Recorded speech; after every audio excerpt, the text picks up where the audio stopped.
As entrepreneurs, we understand the roller coaster of emotion that comes with bringing a business to life. Most of the reason that companies fail is because the founder doesn't get out of the way of the growth of the company. The reality is, whether you're building a company or scaling your side hustle, there's no way to completely avoid the chaos. Everybody wants to be in an environment of control and not chaos. Now, balance that with your personal life. That's where it gets even harder. Your business is something that you need to pour into like a relationship. Get the answers from top business leaders, authors, founders, and productivity experts so you can organize the chaos in your business. There's no such thing as common sense. There's only documentation. Welcome to Organized Chaos, the show where you can take a page out of business leaders' playbooks with me, your host, Chris Ronzio. Hey everyone, and welcome back to Organized Chaos Live. Now I've got some pumpkin spice coffee in my cup here. The holiday music is playing in the stores when you walk through the retail stores, and that means it's time for strategic planning and forecasting. So as we approach the end of this year, I thought, what better conversation to start to surface here on LinkedIn and on the podcast than one about how we do forecasting inside our business. And so today I'm inviting in our Director of Finance, Drew Romney. He's going to be joining us in just a second, and we're going to talk through how Trainual does forecasting, more generally, how you should think about forecasting in your business, what metrics and numbers you need to have in order to do the forecasting exercise, how to communicate it to your team. And I'm sure this will spider off in 5 or 10 different directions. So if you're thinking about forecasting, about budgeting, about your numbers for next year, then you're going to get a lot out of this next conversation. But before Drew comes on, I'd love to hear any questions or thoughts that you have. So put them in the chat, put them through on the comments, and we'll address those live, anything that we see coming in. Are you thinking about forecasting for your business? What questions or challenges are you thinking about when it comes to yearly forecasting? So get those started. And in the meantime, Drew, come on in. Hey, Chris. Hey, thanks for coming on and doing this. Yeah, this is exciting. All Normally right. They don't let finance on things like this. So this is good to be on here. Well, I know we've had a couple fun forecasting sessions together, and I've told you this like 7 times already, so you're getting sick of me saying this, but there was a comment you made last year when we went into this activity, and you said, correct me if I'm wrong, finance follows strategy. Like we can make up whatever numbers we want, but until we have the strategy for the year for the business, it's hard to actually plug in all the numbers that are going to make sense. Did I get that right? Totally. Yeah, I think a lot of times in the world of finance, we try to overcomplicate things and we say like, this is what we have to do because this is what my spreadsheet says. But to have real success in a business, we have to make sure that finance is just one of the key players in setting that strategy, and then making sure we have the resources in place to achieve those goals and that strategy. So I think it's just one component of it, but I think a lot of businesses can get caught up in just saying, hey, here's our forecast, this is what we have to do, rather than in reverse, making the forecast fit what the company actually wants to achieve long-term. So before you were here, my forecasting exercise was basically just like putting numbers in a spreadsheet that seemed good, like total linear growth, and then just dragging the Excel cell out to the right as far as it could go and saying like, yeah, this is basically what the business is going to do. But it was so detached from reality. And I know to some extent we still do that for different assumptions, but there are so many more business insights tucked away into the spreadsheets that we use, and you don't just make those up. And so how do you loop in the rest of the team in advance of us doing the forecasting? Like, where do you even start to make sure the numbers are right? Yeah, so your approach of understanding the historicals and dragging them across is not a bad place to start, especially for smaller businesses. If you don't have a dedicated finance person and you're just trying to do this for the first time, the number one goal or the number one thing you should be doing is understanding your historical financials. So if you don't have those in good shape, it'll be impossible to forecast going forward where you're going to be spending money, where growth is going to come from. So you need to make sure that those historicals are in a good spot so that you can, at least at the bare minimum, like you said, drag those forward and understand what the next 12 months of expenses are going to look like. But beyond that, it's really just a practice of going line by line and understanding, is this line item, is this expense that we have historically, is that a key driver to our success? Is that a big item in our on our P&L? Is that going to change dramatically over time? And if it's not, I would say just drag it forward. That's or at least look historically and say, Is it going to be the same going forward? Yes or no, and move on. Unless you've got a huge finance team, a bunch of accountants working for you, and you can dedicate the resources and time needed to be perfect on every single line item. If you're a small business, you have to focus on the areas that are really going to move the needle. And so work with your sales and marketing team on understanding what the growth plan is. Work with your customer success team is on how are you going to increase retention and what resources do you need for that. And so it's going to be an iterative process where you're working with department leads individually, and then also as your leadership or executive team gets together to talk about goals, talking about those cross-departmental issues and goals that you have. So you mentioned the P&L or the profit and loss statement. So if anyone's listening and is, a small company just kind of getting started, assuming you have some kind of financial software, maybe you've got QuickBooks or something like that, you should be able to run a statement and be able to see a profit and loss, which is going to itemize all the different categories of spending and revenue in the business. And if you don't have a financial system like that, maybe you've got your receipts or you've got your credit card bills and you're kind of plugging those things together yourself into a spreadsheet. But I think it's a great suggestion to just start line by line, all of the different streams of revenue and all of the different types of expenses. And then you walk through those conversations and say, all right, is our rent going to be the same for next year? Or are we getting an increase? Are we moving? Are we downsizing? Or can I just drag this amount through the rest of the year? How about our insurance? Like, as a bigger company next year, do we need bigger insurance? Or is our insurance premiums the same this year? So it's that exercise of just going line by line. And a lot of those things are just simple, basic expenses. But what do you think are the trickier ones? That you mentioned growth? Are there other ones that tend to take a lot more of your time? Yeah, I would say that the biggest ones that are, at least for our business, the biggest drivers are going to be the costs associated with growth and acquiring new customers, and then the costs associated with building our software. Mm-hmm. We could keep our, we could keep our growth costs flat and just assume that we're going to grow the same amount and move forward. We could keep our product and engineering costs flat and assume that the product doesn't change over time or just changes incrementally over time. But as a business, as we decide what our strategy is for next year, how much we want to invest in product and engineering and design versus how much do we want to invest in sales and marketing, those are the things that are those are our biggest line items if you lump them together. And so that's where most of the assumptions are going to come into play. Yeah. So for us, the product is like R&D. It's our advance spending to develop a product that we think will generate a lot of revenue down the road, but we make those strategic decisions to invest money in that area before we're getting the revenue.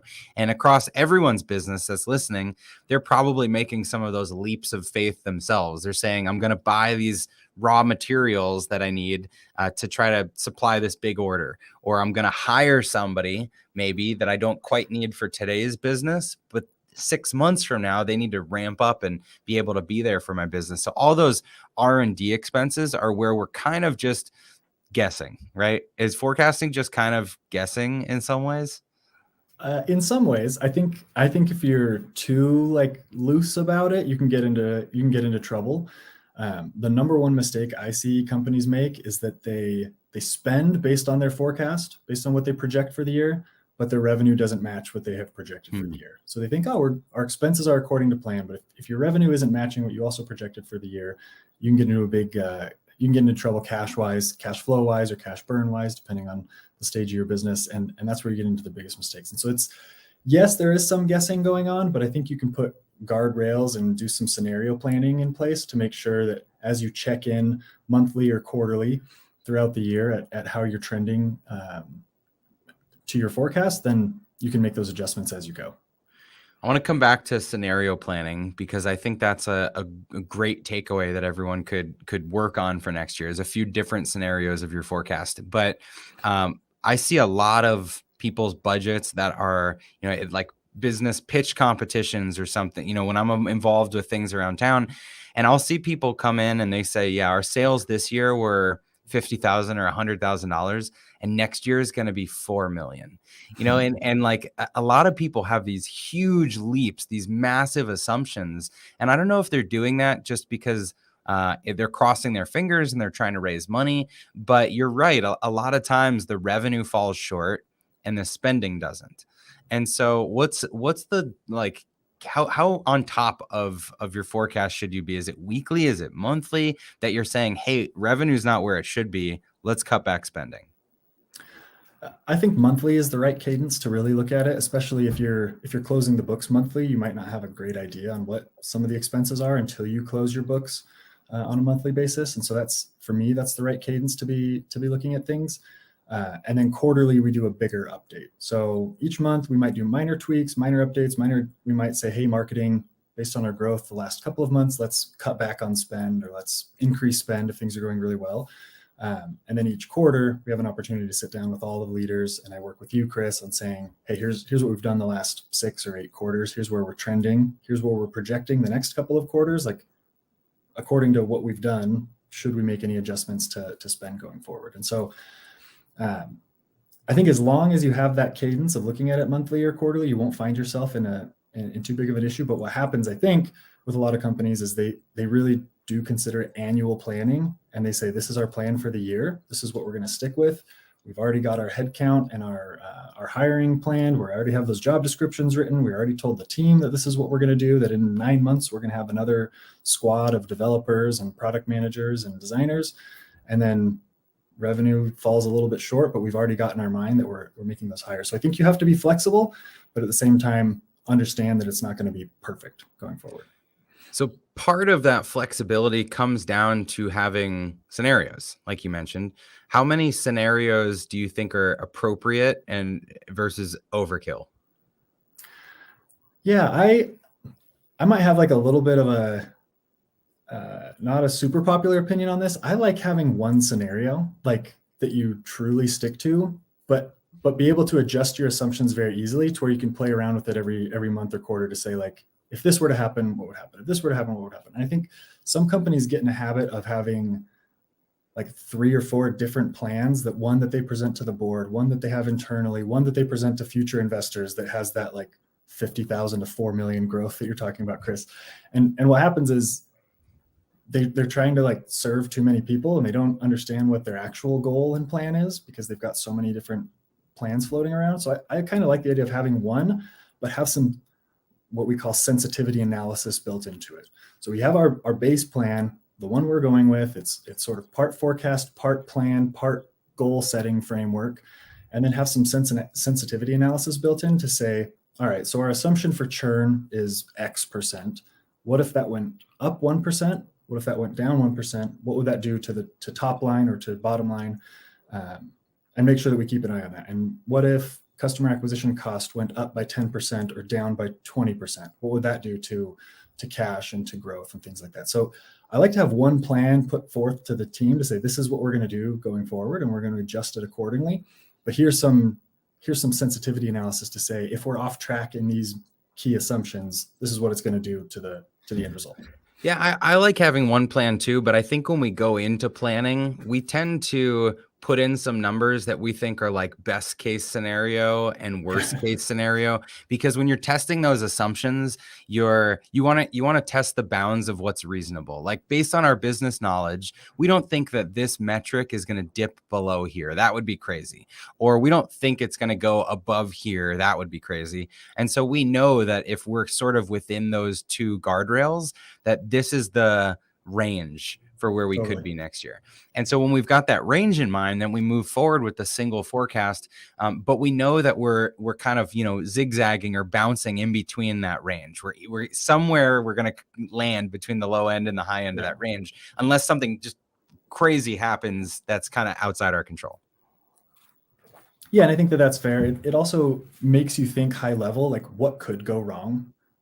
This year we've got this forecast, but if we have this sort of worst case scenario forecast, or right now we might call that like our macroeconomic or our recession forecast, if we think that something like that is looming, so that we can keep an eye on those factors as we move forward. Like, we suspect that if the economy continues on this trend, that acquisition will slow down. So what does that mean if acquisition slows down? You can plan for. You can say, these are the first hires that we will, or these are the first future hires that we will cut. We'll delay them by 6 months. Yeah. These are the marketing opportunities that we may pull back on because we don't think it would be worthwhile. So it is good to have scenario planning.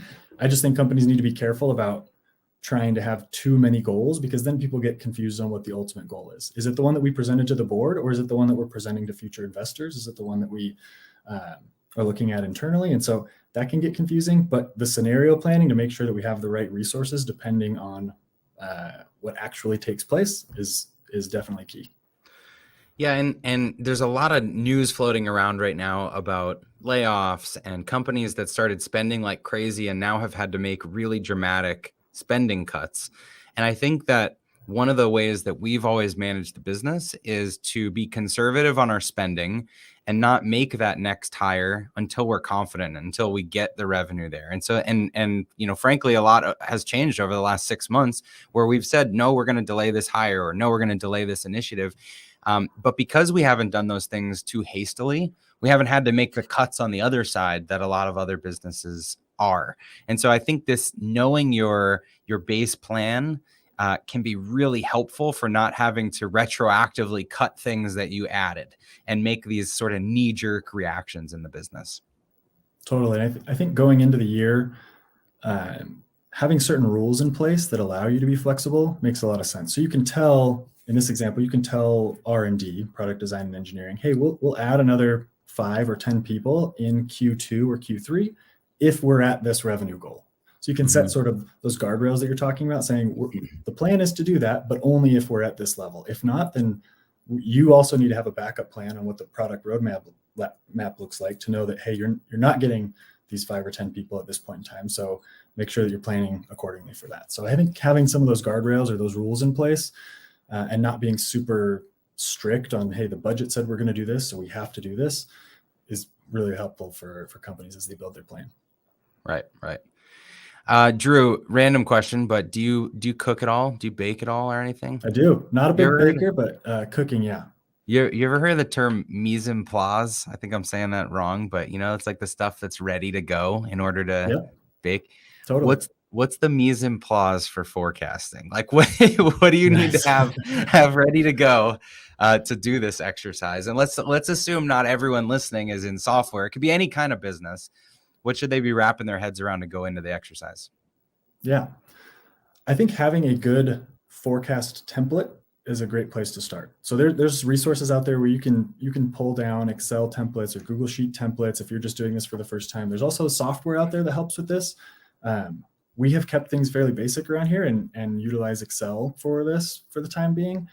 So there's tons of resources out there, but having a good forecasting template to start with will allow you to make those changes to assumptions more easily. Because if you don't have a good tool that you're using, it's going to be really hard to be flexible and proactive when you're cutting spend or making changes to revenue assumptions. And so make sure you've got a good tool that you're working with, and that can be something as simple as a Google Sheets template. That would be the first thing to have ready.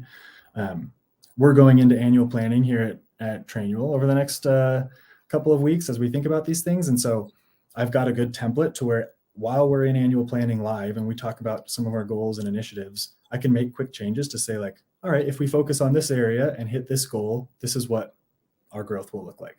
Or if we decide to invest in the product more, here's what will happen to cash as we increase expense in that area. So you can very quickly on the fly make changes to it and not have to go back to the drawing board every time and redo your assumptions. So that would be number one. I think mise en place means everything in its place in French or something like that. Okay. And so, yeah, you have that in place and then you can, I've watched enough cooking shows to know a little bit about that. So that would be number one. Number two would be understand what your fixed costs are. So this is true in almost any business. In software, we don't have as many fixed costs, but if I'm a manufacturer and if I've got rent or multiple facilities or machines that I'm paying for, I've got a lease on certain equipment, those are probably not going to change over the next year because you're contractually obligated to pay those things. You've got your headcount, which is close to a fixed cost that you're going to pay throughout the year. And you've got some other things like insurance, like you already mentioned, that you're just going to have those overhead costs no matter what. So just bake those in. Those aren't changing. Put those in there and focus more on what your variable costs are. Your variable costs are going to be marketing spend, new initiatives that you're bringing up. If you're selling a product or a good, it's going to be your cost of goods sold that you've got. And so understand your fixed versus variable costs, because you shouldn't spend much time forecasting your fixed costs because those aren't going to change. And then number 3 is really understand your growth levers and drivers. So understand what is going to drive revenue growth throughout the year and understand what those key assumptions are, because if you don't have that in place, that's also going to be really hard to fix on the fly or make multiple scenarios based on that. And when you say growth assumptions or growth levers, that would be like the key metrics that tell you, like what is my cost per customer or something like that, right? Because people should know in really any business, if you're ramping up your marketing and sales spend, what do you expect to get in revenue for every $1 or $1,000 or whatever that you're increasing your sales and marketing by? And if you at least know those ratios or those metrics that are based on your historical evidence, then you can use that as kind of a best guess moving forward into what this next year will look like, right? Totally. Yep.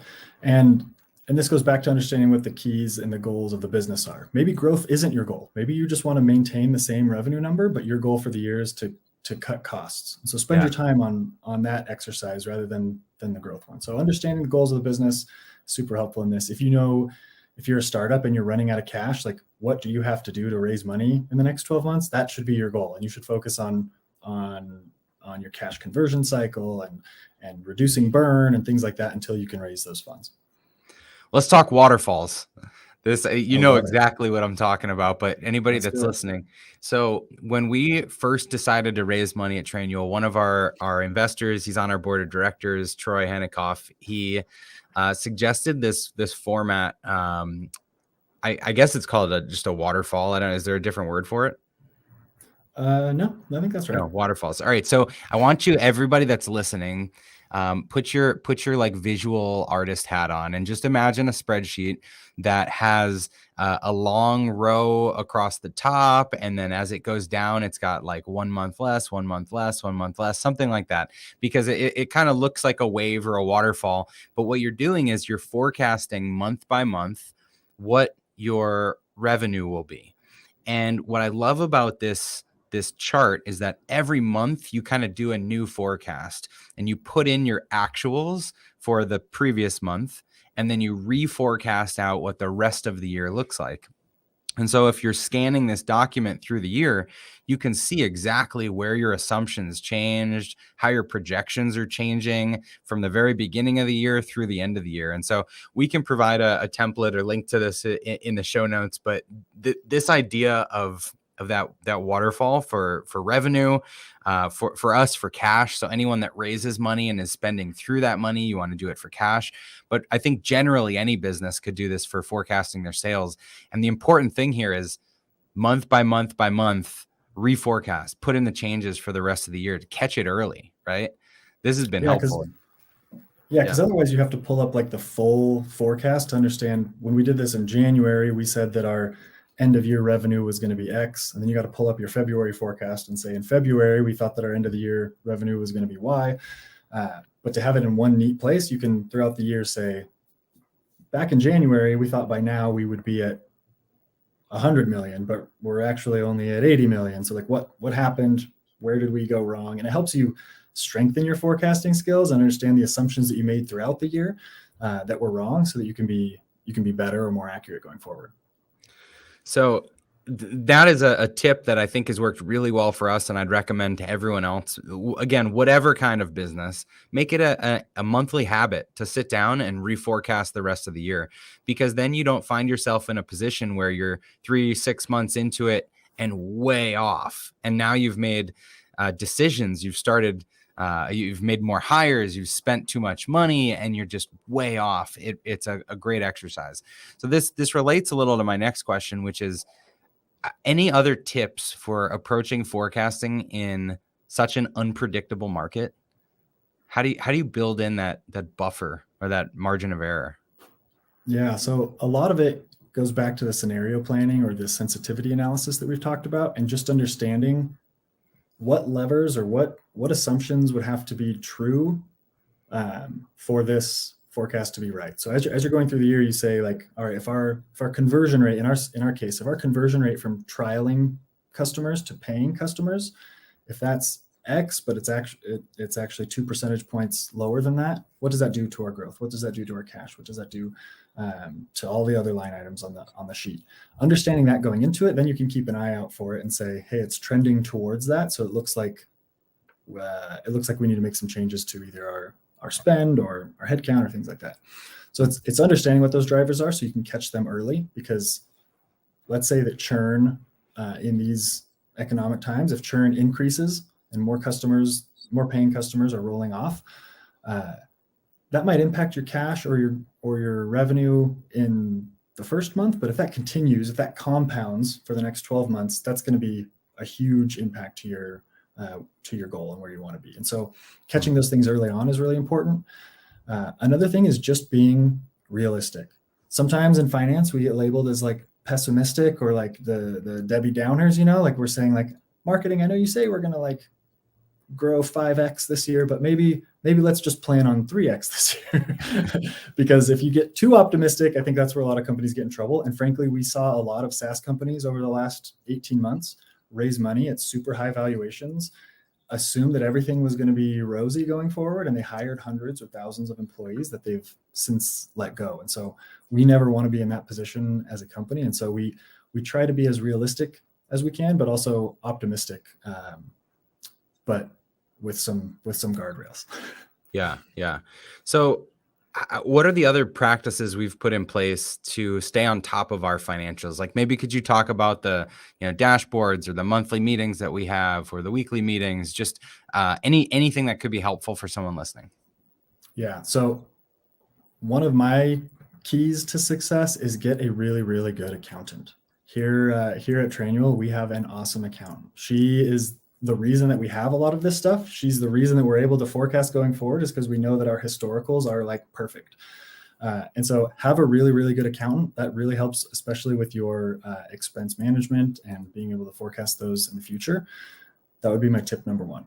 And before people start commenting, like, can you recommend your accountant? It's like an in-house accountant for us. And so, so shout out to Kelsey. She works here full time. No, she can't help your business, but you should find one too. Yes. Find your version of Kelsey. She won't be as good, but ours is great. So have a really good accountant. And then number two would be understand the drivers of your business. Again, we've talked about this a bunch, but understand what actually is making those changes. And here at Trainual, we have analytics reports up through finance as well. And so as a software company, as a high growth company, we have to understand our analytics, our number of trialers and how they convert and what they're doing in the product and how what they do in the product converts to being a paid customer. And then once they are a customer, what are they doing in the product and what does their retention and churn look like moving forward? And so having analytics so close to finance is very helpful for us, because then we can have those dashboards that you talked about and understand what does churn rate look like week over week, day over day, month over month, and keep an eye on some of those performance metrics that we can then dig into later and make adjustments as needed.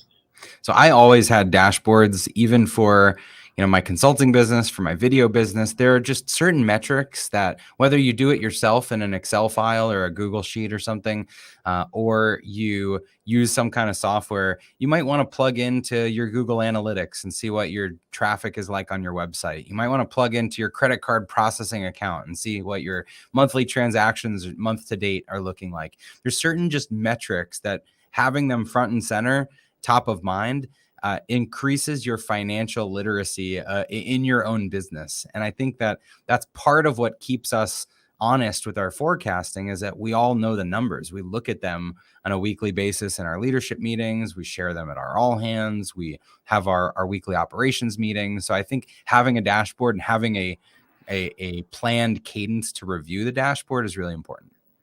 Totally. It hurts my heart sometimes when I hear leaders here say like, oh, that when I share a metric or a financial nugget with them, and they say like, oh, I had no idea that it was that good, or that we needed to work on that. I'm like, oh, dang it. That means that we're not doing our job sharing that information with them, or they didn't have easy access to it. So it's definitely something we're always working on, making sure that people have the right level of transparency and visibility into the business. Because people need those numbers to make decisions. So, yeah.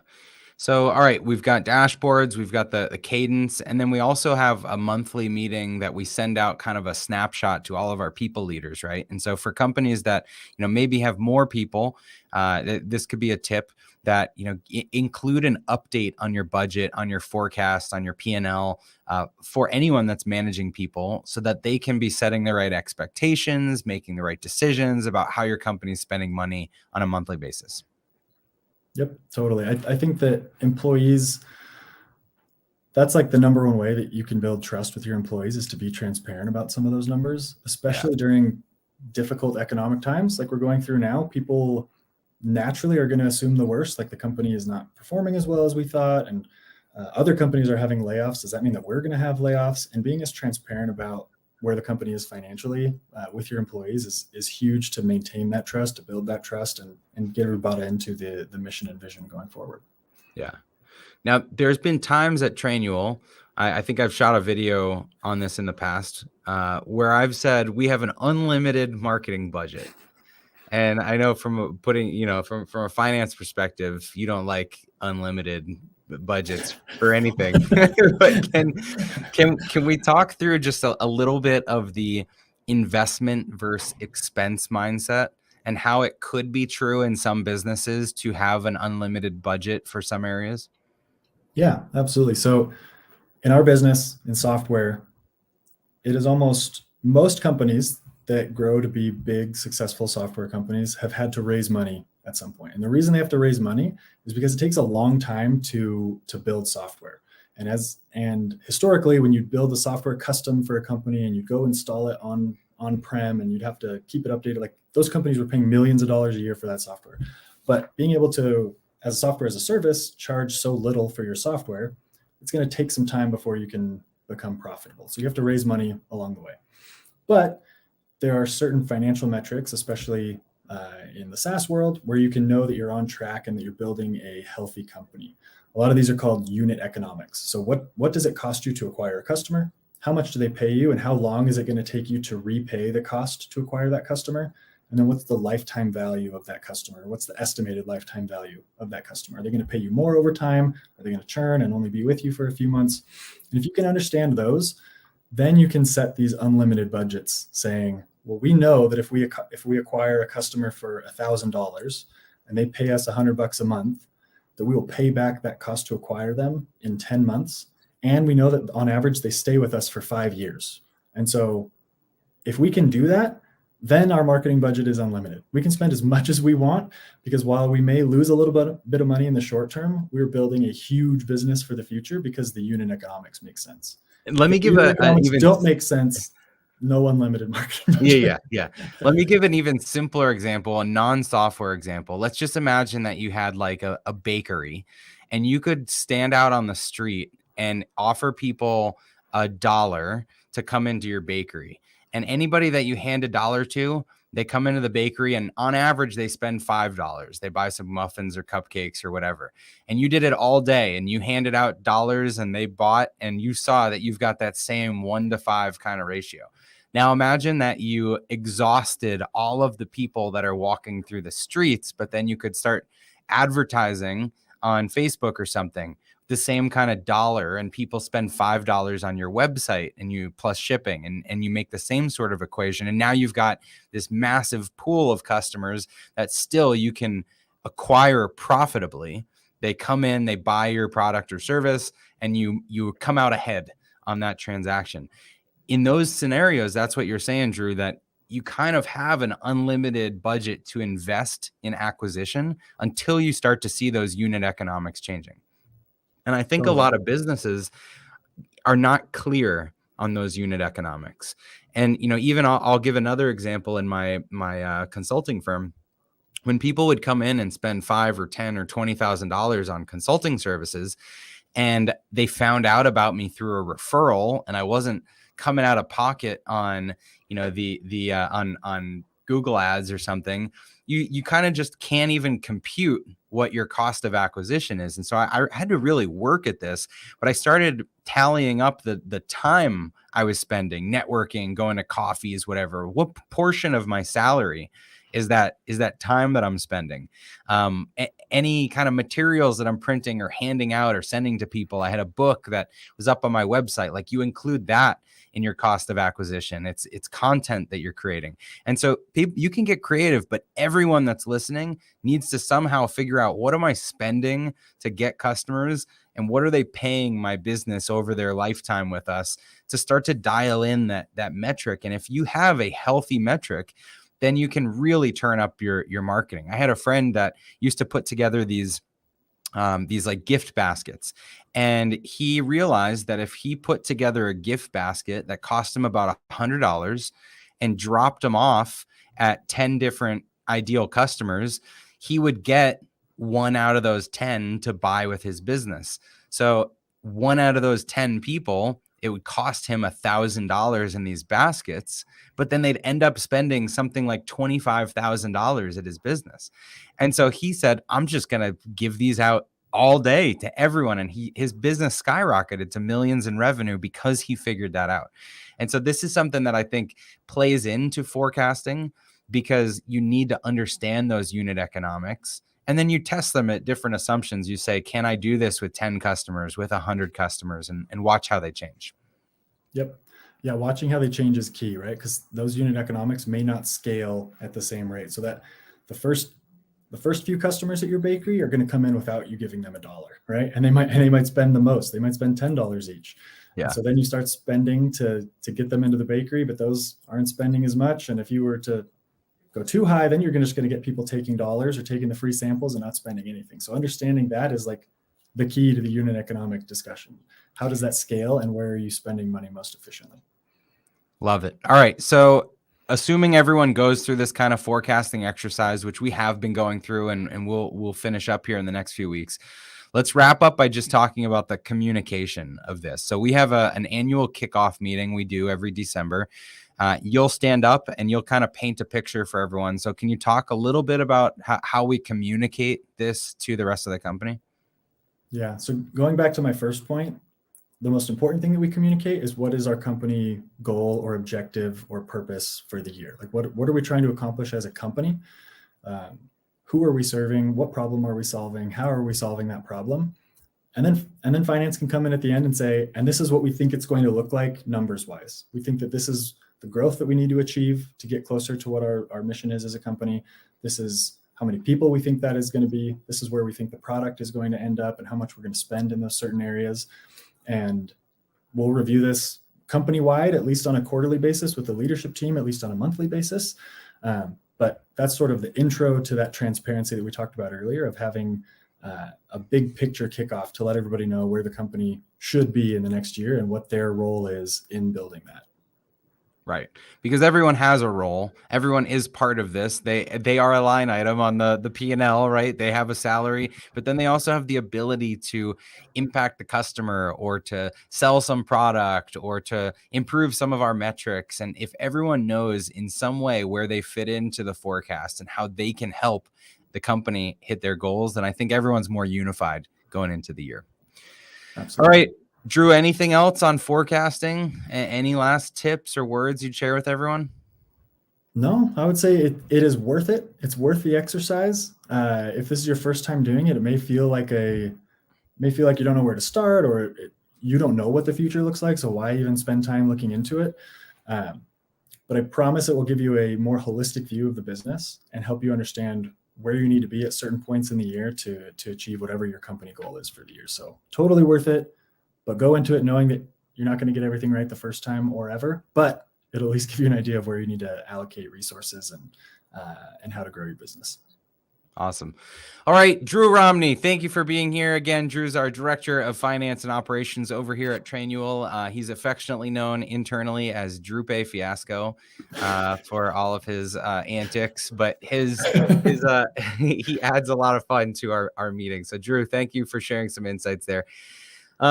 Everyone else, such great tips. Make sure that you're doing this exercise for your business. Every business should have at least a simple forecast, right? You should do a little scenario planning. Even if you move forward with one forecast, one plan for the year, know your guardrails, know which metrics will be potentially on the high end or the low end, and what that means for your year as you go. You should have a good template that's ready for forecasting. So as you go through annual planning, you can plug in whatever numbers or assumptions are coming from your team's strategic goals for the year. You should have your fixed costs really well understood, know which cells you're dragging forward for 12 months and which ones maybe have to change. And then you should know what the biggest assumptions are in your model. And we talked through some of that with your marketing, your growth assumptions. How much does it cost you to get a customer? How many people do you need to serve those customers? And what are we going to invest as a company on our R&D kind of discretionary spending? So all of those different things weigh into your forecast. And once you have a forecast, make sure you're using it. Measure it, watch it, set up those dashboards, do meetings with your team on a weekly basis, on a monthly basis, and tweak it as necessary. You can use the waterfall chart, like we mentioned, which is a simple spreadsheet that reforecasts every month through the rest of the year as you go, month by month, locking in your actuals for the previous month and reforecasting the remaining months in the year. It's a great tool for showing you how your assumptions change through the year and where your revenue is going to end up at the end of the year so that you don't get caught off guard. That's what's happening to a lot of companies right now, is that they're getting caught off guard by this market. And we don't want that for you. So please go through some of these exercises and set up a forecast, a healthy forecast for your business. All right. As always, be sure to subscribe to the show wherever you stream your podcasts. You don't want to miss our weekly episodes like this. We've got improving productivity with themed work days. We've got why process will set you free with EOS implementer and author of the new book Process from EOS, Lisa Gonzalez, and a lot more great content coming to you daily and weekly at Organized Chaos. So subscribe, tune in, share, and thanks for being here. I'll see you next time.